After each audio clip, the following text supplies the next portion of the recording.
Dans cette vidéo, nous allons voir quelques exercices sur les fonctions quadratiques. Alors regardons ici quelques exercices importants. Ici, ils me disent, voici quelques caractéristiques de 4 paraboles. Détermine la règle de chacune des fonctions quadratiques représentées par sa parabole.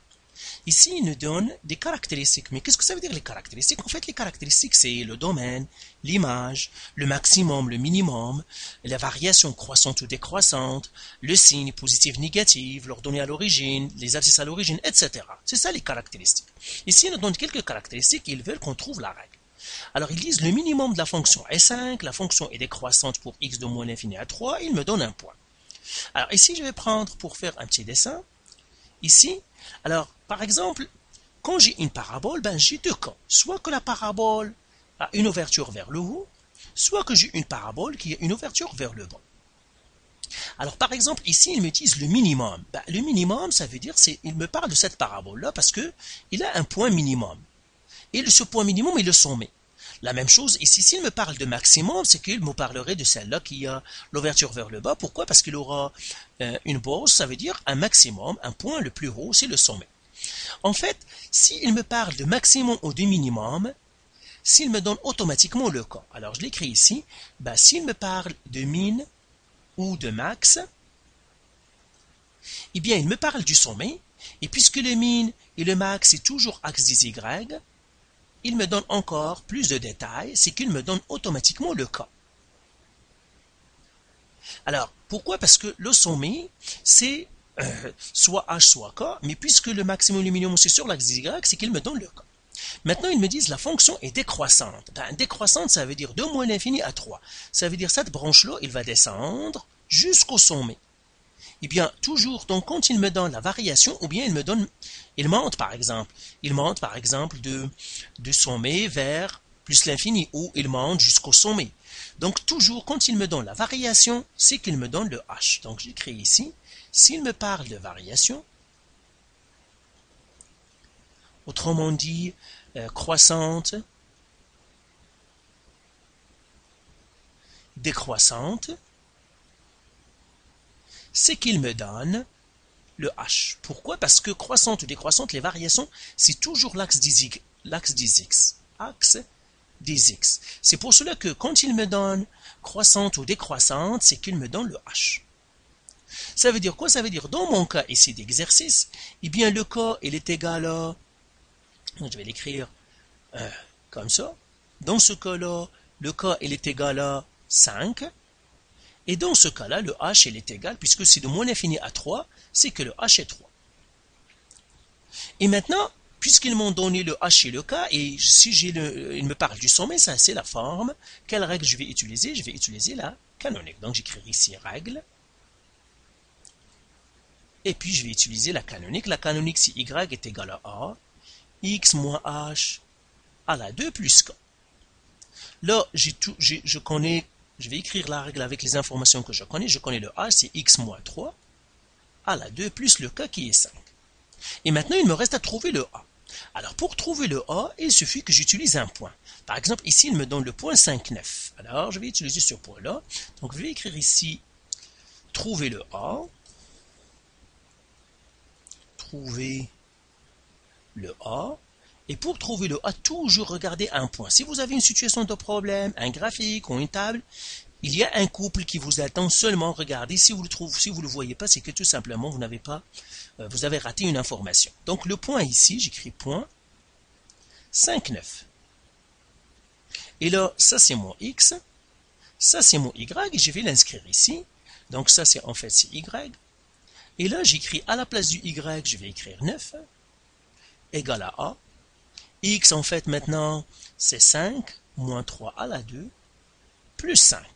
Et je dois isoler la variable. Donc, si vous avez de la misère à isoler cette variable-là, vous regardez d'autres cours où on a vu comment trouver la règle si on connaît un point, comment on trouve le A.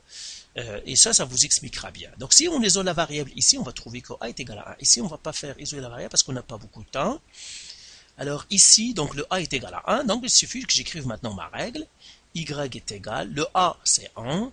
X moins H, le H c'est 3. À la 2, plus le K c'est 5. Et puisque ce A n'est pas utile, je vais l'effacer. Donc voilà ma règle. Maintenant, regardons la deuxième question, ou bien la B. Elle est tout aussi intéressante que la A. Donc cette fois-ci, ils nous disent négatif, ça veut dire qu'ils nous donnent le signe. Alors je vais effacer tout ça. Alors effaçons tout ça. Et regardons qu'est-ce qu'il nous donne. Il nous donne le signe. Alors maintenant, s'il nous donne le signe, donc s'il nous donne le signe, ça veut dire positif, négatif, donc j'écris ici. S'il nous donne le signe, ça veut dire positive ou négative. Eh bien, ça, c'est l'axe des X. Alors, s'il nous donne les signes, c'est qu'il nous donne toujours les zéros. Ça, c'est sur les zéros. Et dans ce cas-là, qu'est-ce que je dois utiliser? Je dois utiliser la factoriser.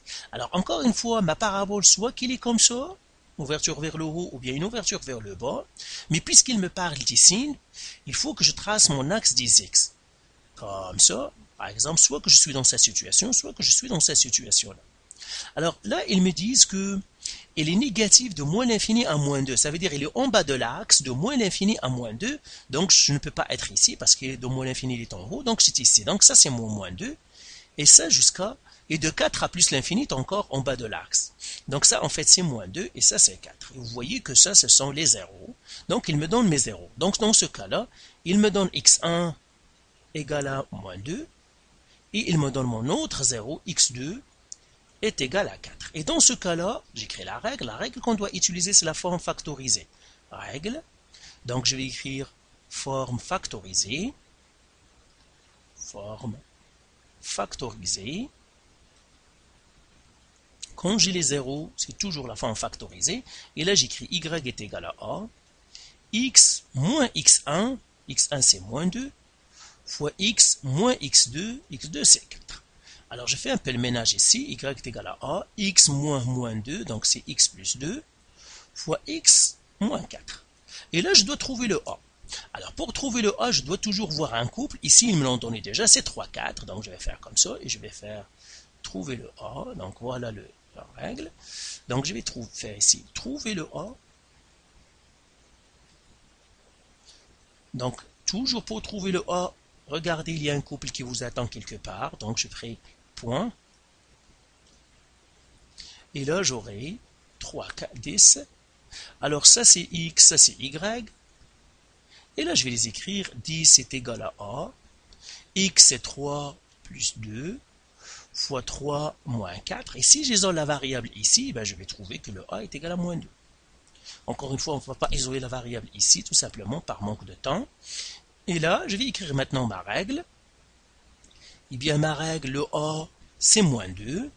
Donc, j'écris y est égal à moins 2.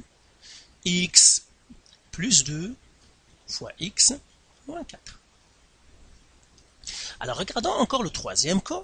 Il nous donne encore une autre situation intéressante. Pardon.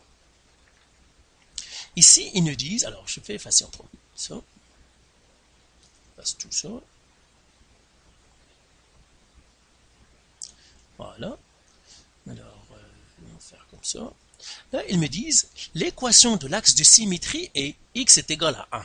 Donc, encore ma parabole, soit qu'il est comme ça, avec une ouverture vers le haut, ou une ouverture vers le bas.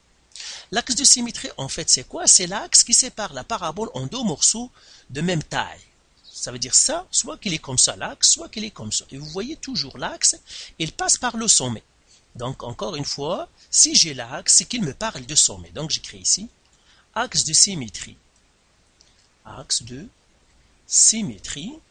En fait, la règle de l'axe de symétrie, c'est quoi? C'est x est égal à h. Alors, s'il me parle de l'axe de symétrie, c'est qu'il me donne automatiquement h. Et dans ce cas-là, le h, il est égal à 1. Puisque x est égal à 1, ça veut dire le h, il est égal à 1. Maintenant, il me donne l'image. Alors, l'image, donc j'écris image tout simplement. Image, s'il me donne l'image, alors l'image, c'est toujours l'axe des y. Axe des y. Alors, s'il me donne l'image, c'est qu'il me donne automatiquement le cas. Ben, pourquoi? Parce que l'image, ça me dit tout simplement sur l'axe des y, le plus bas vers le plus haut. Donc, par exemple, s'ils me disent ici de moins 3 à plus l'infini, ça veut dire ben, ça monte, le plus bas c'est moins 3 et le plus haut c'est plus l'infini, donc je suis dans ce cas-là. Et maintenant, ben, s'il me donne le h et le k, c'est la forme canonique que je dois utiliser, donc j'écrirai règle. Y, elle est égale, alors le k ici, elle est égale à moins 3. Voilà, pour que je sois consistant. Égale à moins 3. Et là, la règle, y est égal à a.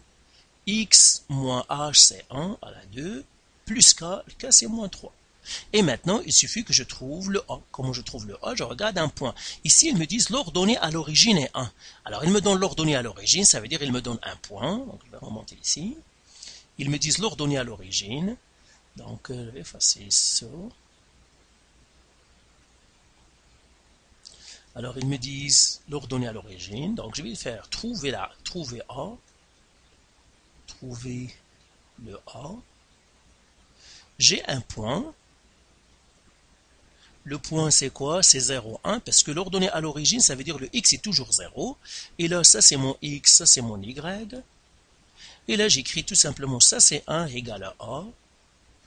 Ben, x, c'est 0, moins 1 à la 2, moins 3. Et si j'isole la variable ici, eh bien, je vais trouver que le a est égal à 4.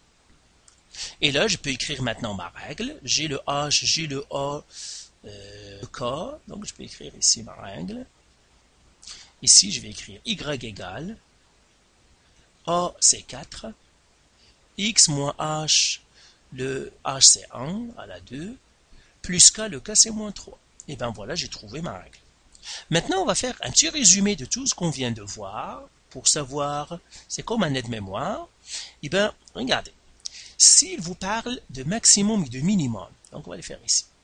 Il me parle de max. Si vous voyez dans une résolution de problème ou dans un exercice qu'il y a le maximum et le minimum, eh bien, c'est automatiquement, il vous donne le cas. Si il parle de la variation, ça veut dire croissante, décroissante ou décroissante, et bien automatiquement là, il nous donne le h. Pourquoi? Parce que ça, c'est sur l'axe des x. Axe des x. Alors que celui-là, c'est l'axe des y. Donc je mettrai ici axe des y.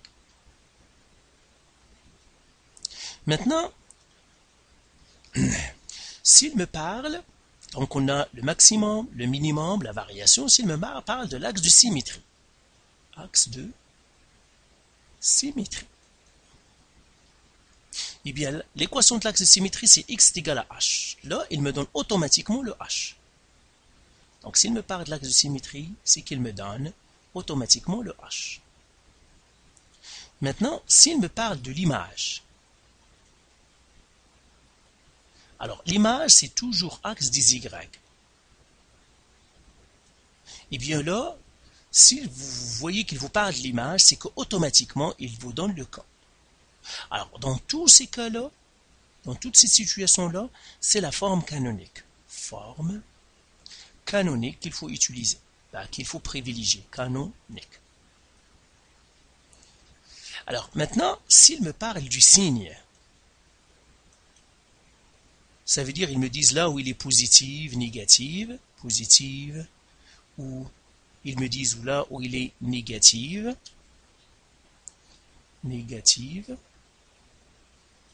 et bien ici, ils me donnent les zéros.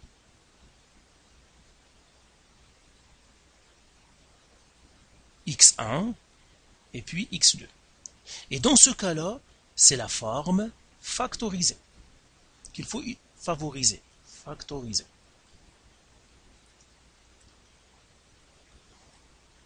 Donc voilà pour cet exercice et sur les formes.